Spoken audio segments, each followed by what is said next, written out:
Today's video will continue the alternate future of North America series. And well, this is part 4. Part 3 I got 200 views, which is really good. And let's continue this series as it's been doing really well. With the invasion of California beginning. As we move into our first part, the Californian-Texas War. As they cross the border, and they quickly advance in, with California getting, well, ready and mobilizing. Quickly, they start moving down into the Mexican areas. Yes, they stole areas of Mexico. With them having to withdraw from here with 2 encirclements about to form. And well, they get pushed back over here. And well, they move south.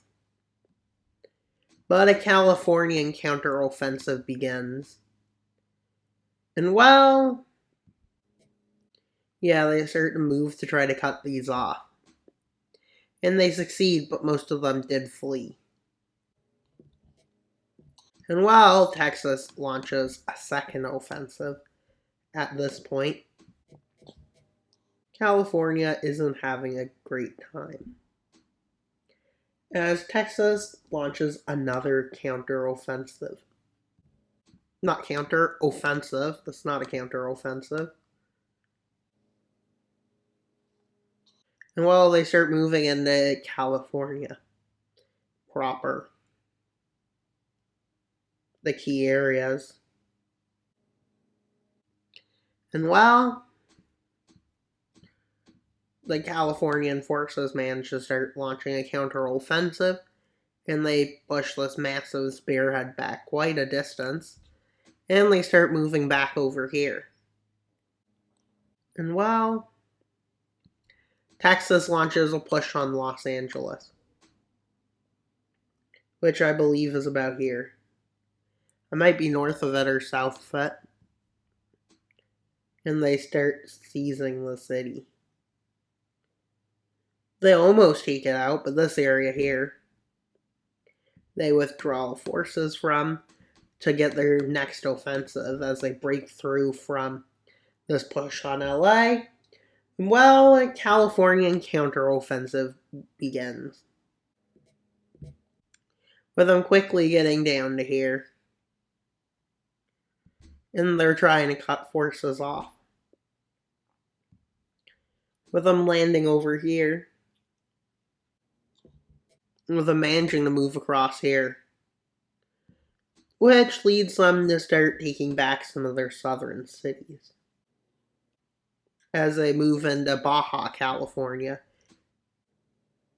And well, these areas end up surrendering, and well, they quickly move here to make an encirclement, and quickly Texas is forced to withdraw, with California launching a massive offensive. And a massive offensive. As they use this to move into Texas. As they come in through New Mexico, with their goal being to take New Mexico over in the peace treaty, and then a bit more. And well, yeah. As they deeply move in, and they even manage to get to the coast. Now this area withdrawing a bit to make a more stable front.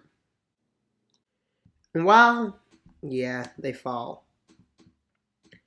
And while Texas makes a counteroffensive, with them mostly launching it here, trying to cut off these forces. With Texas running into another problem now, California launches a push to Houston.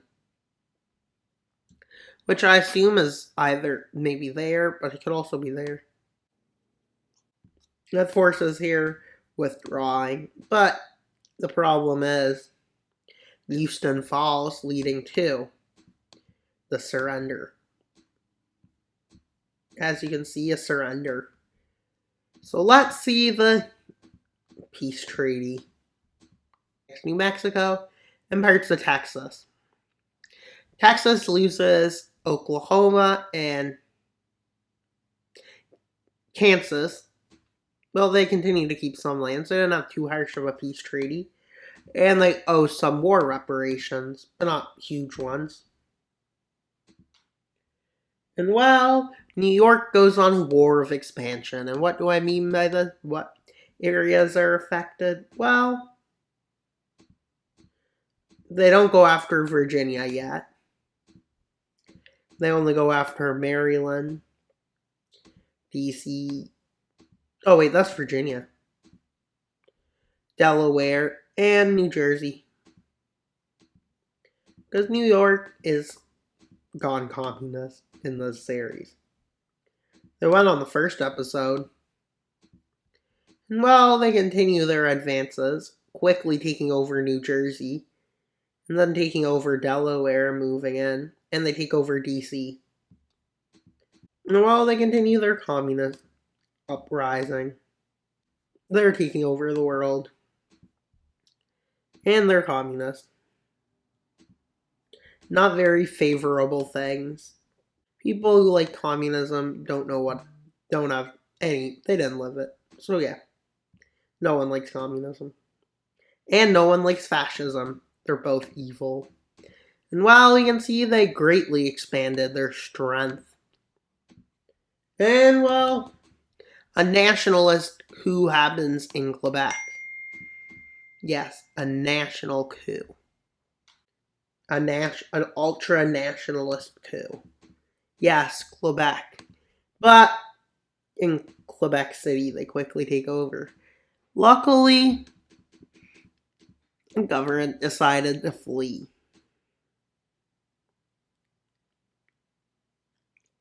Quickly moves to Montreal.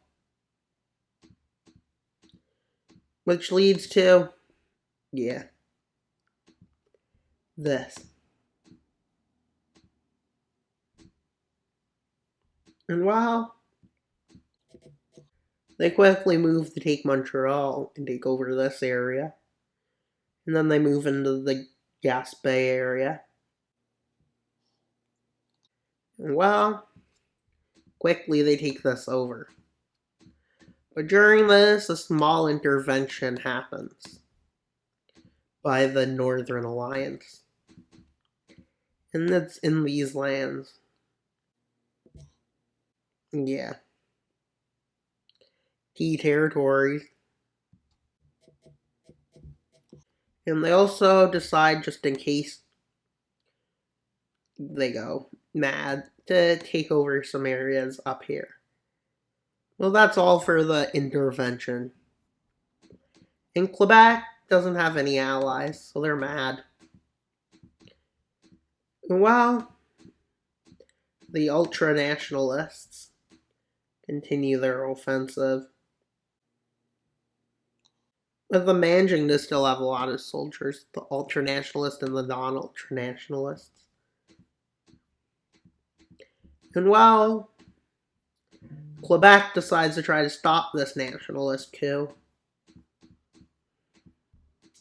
as they head to Montreal and Quebec City, but they become short of it, and they push back up here. And well, they're not going to get a split between the two. And well,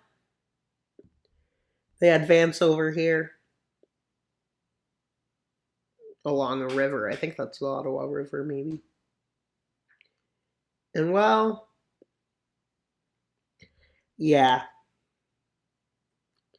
Quebec nationalists are winning.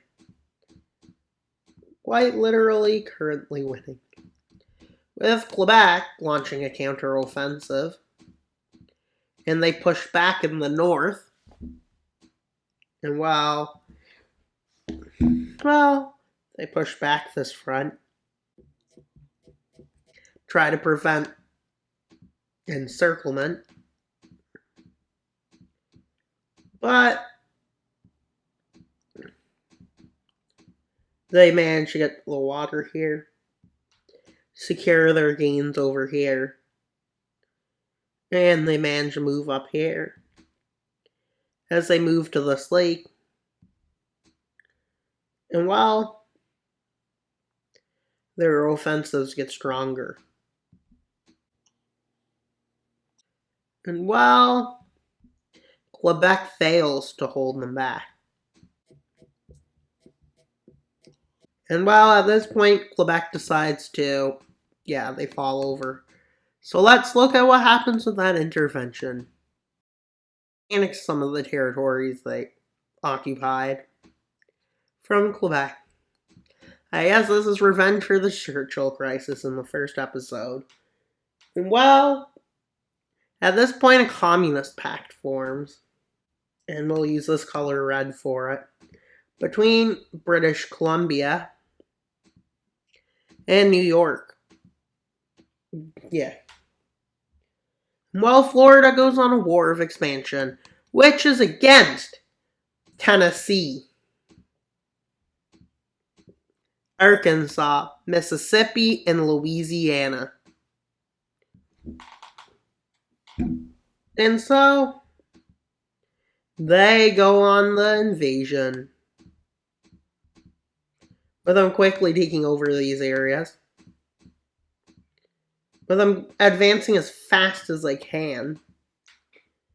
And well, they manage to take over some areas, including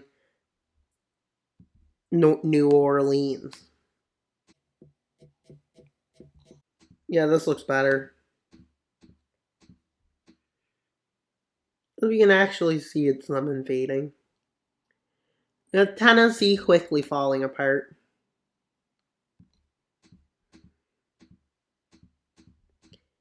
Arkansas ends up falling right after. Efficiency is what matters in today's world. Click, that worked perfectly. Everyone wants efficiency. Even the nations in my alternate future of North America. They basically form the CSI, but they're not evil. They're evil, but not evil. They're only slightly evil. And at this point, the Western Union decides to join the Northern Pact. I think it's the Northern Defense Pact. And well, we got 3 alliances now. And well, that's all for today's video. Please like, subscribe, and comment. Wild Mapper out. But not until you subscribe. Bye, guys!